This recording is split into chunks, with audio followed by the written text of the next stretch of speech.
Bien,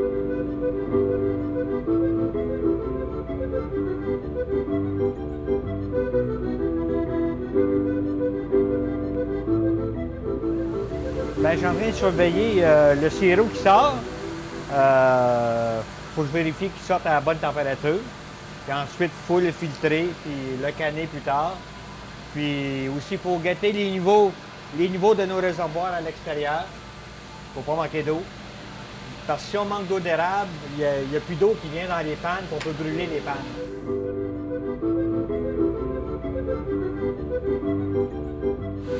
On a marché les 2 premières années au bois.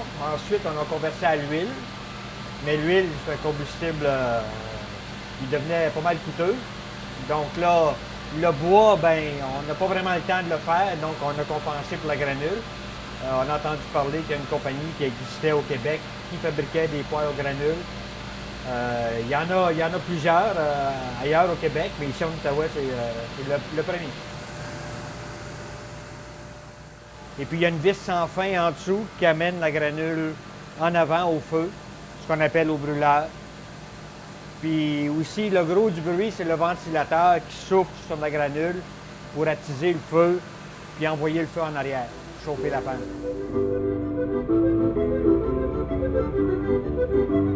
Aujourd'hui, c'était 211 degrés, parce que le matin, il faut faire bouillir de l'eau, mettre le thermomètre dedans, puis ça bouillit à 211, on rajoute 7 degrés, 218. Puis nous autres, on aime ça, sortir le sirop un petit peu plus haut pour qu'il soit plus dense, un peu plus goûteux. Donc, je l'ai mis à 218,5. À 218,5, le sirop sort et est prêt.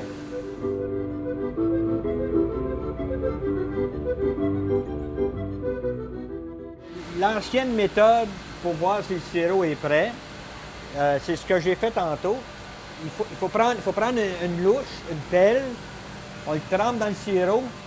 Quand ça casse comme un rideau, s'il n'est pas prêt, il est proche. Ça, c'est un truc de vieux. Aujourd'hui, les gens utilisent plus ça.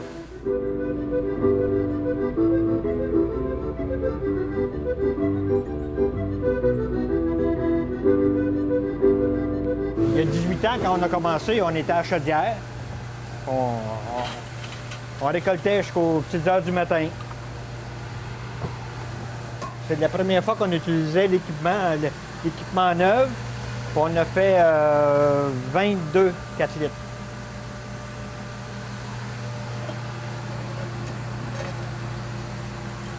On a commencé, les 22 4 litres, on a commencé à bouillir à 11h30 le matin, puis à 8h30, on avait fini.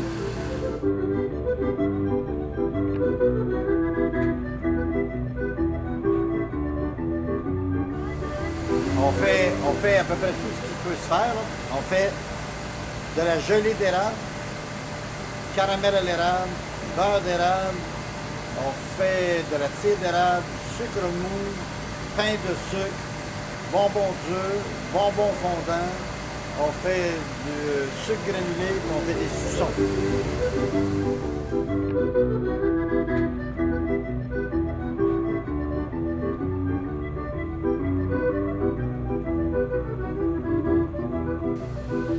Oui, il y a des années, on pourrait peut-être en ramasser plus, mais ça dépend toujours de la densité de sucre de l'eau. On le sait qu'au début, c'est plus sucré, donc ça va plus vite faire des gallons de sirop, mais en fin de saison, l'eau est moins sucrée, ça en prend plus pour produire du sirop d'érable. Il faut concentrer l'eau d'érable pour en faire du sirop. Donc, si on la concentre, mais si l'eau d'érable est pas assez sucrée, donc il faut vraiment bouillir pour la concentrer. Donc, quand elle est plus sucrée, ça va plus vite. Pour un gallon de sirop, 40 gallons d'eau. Mais quand ça commence à être moins sucré, ça peut aller peut-être jusqu'à 60. C'est 20 gallons d'eau de plus pour un gallon de sirop. Fait que ça coûte plus cher parce qu'il faut le chauffer plus longtemps. Mais bon, ça fait partie de la saison et c'est comme ça.